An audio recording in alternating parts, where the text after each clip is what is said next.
Surprise congratulations by me. Dr. McCoy sat in front of his comm unit, thinking very hard about all the reasons why he shouldn't do what he was very much about to do. But what else could he do? With a glare of annoyed determination, he hit the button to patch through the call. A human woman in an almost Vulcan outfit appeared on the screen. "Doctor," she said, "I must admit I was surprised to hear from you.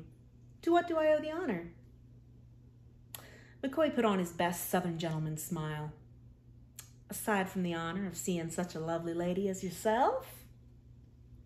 She laughed. "And before we've properly met, I'm Amanda Grayson, or Amanda, wife of Sarek. Don't ask me to pronounce the Vulcan last name." "It's a pleasure, Miss Grayson.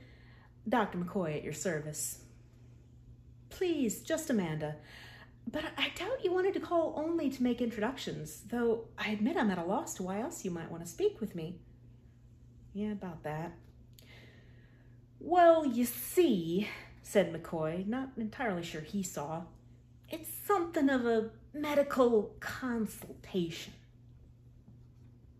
Amanda gave him a look that questioned his sanity. McCoy gave a tiny laugh and scratched his eyebrow awkwardly. "I know it's unorthodox, but I seem to be running into an inordinate number of roadblocks when I try to get information any of the usual ways." He grumped and shook his head. "Easier to get blood from a stone than answers from a Vulcan who thinks you're overstepping the bounds of propriety."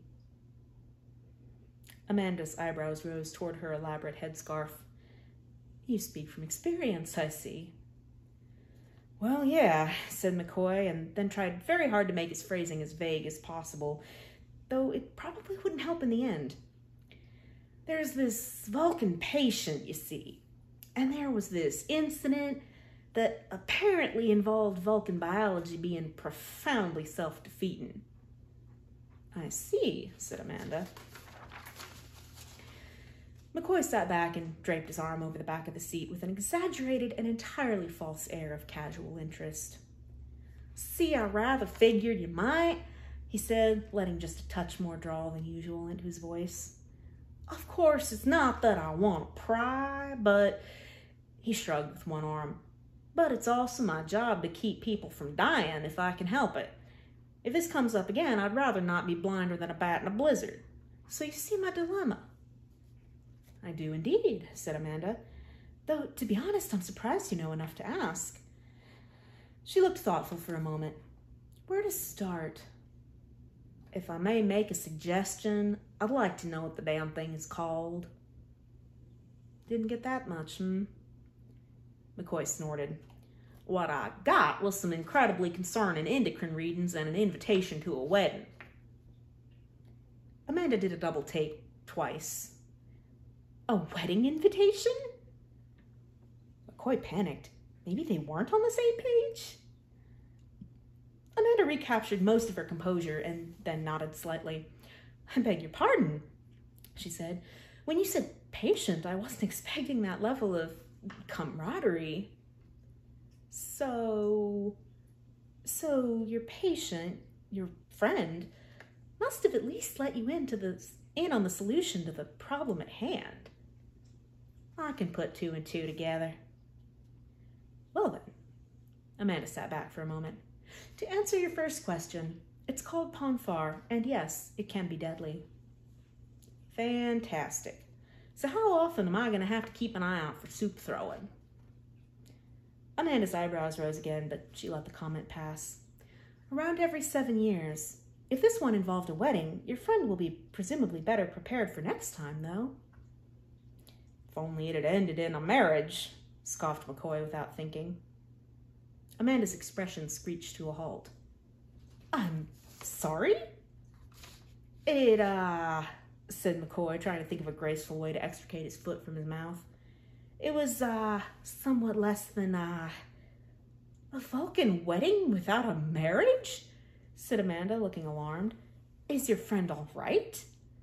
Yes." "How?" McCoy vigorously tried to scrub his mistake out with the heels of his palms on his forehead. "There was something of an annulment, a divorce duel, Something, hell if I know. A Khalifi? Said Amanda, not looking any less horrified. Yeah, that sounds, started McCoy. Then he paused, remembered the rules of the fight, and stumbled back to clarify. He didn't kill anyone either. Amanda looked less horrified, but more confused.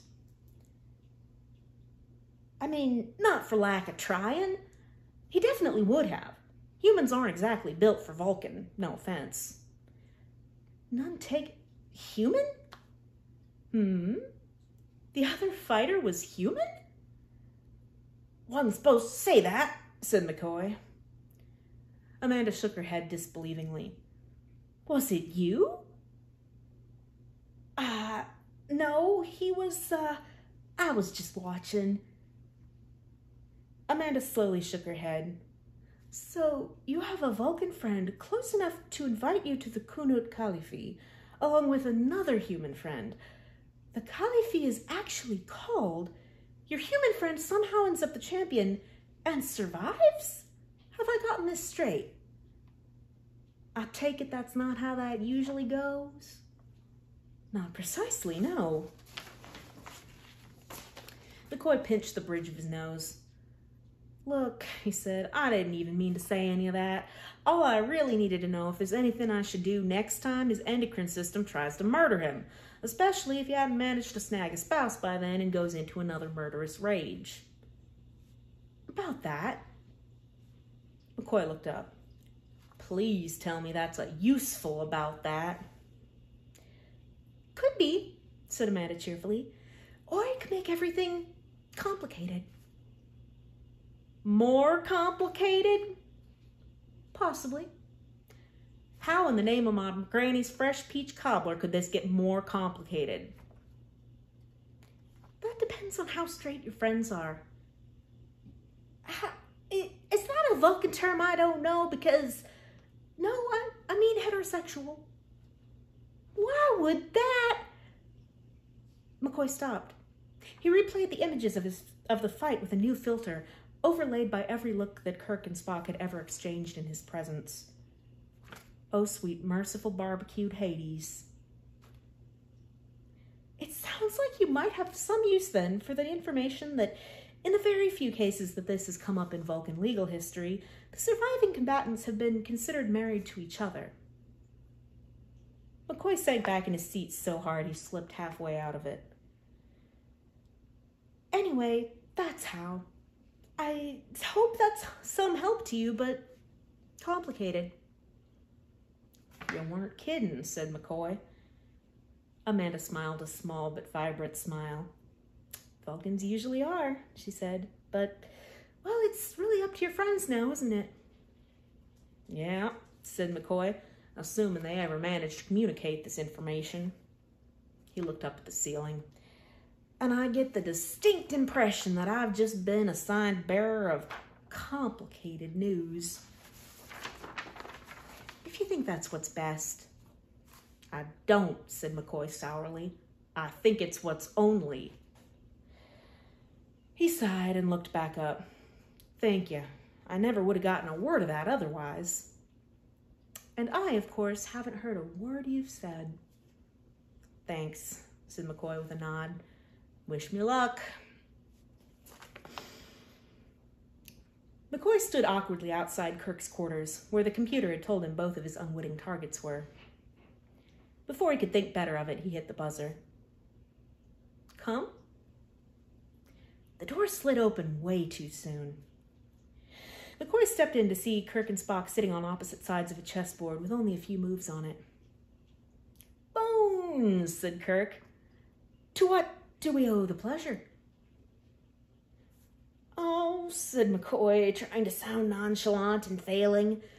Just got some interesting news to share. Well, I hope it isn't the kind of interesting that leads to a red alert. No, said McCoy. No, I don't think so. Probably not. Spock was the one who raised his eyebrow at that. Probably, Doctor? I mean, no, it's just that I've seen stranger things on this godforsaken ship.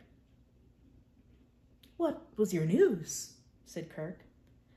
Well, you see, I was just speaking to someone who knows something about Vulcan legal precedent.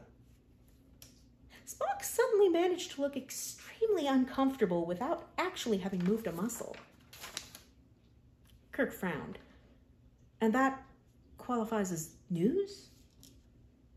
Well, what I was told might.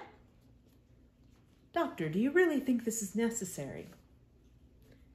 McCoy glared at Spock.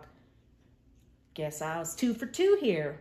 1, you knew perfectly well, and 2, you hadn't thought it necessary to mention. Mention what? Oh, nothing much, drawled McCoy, switching to his Georgia best.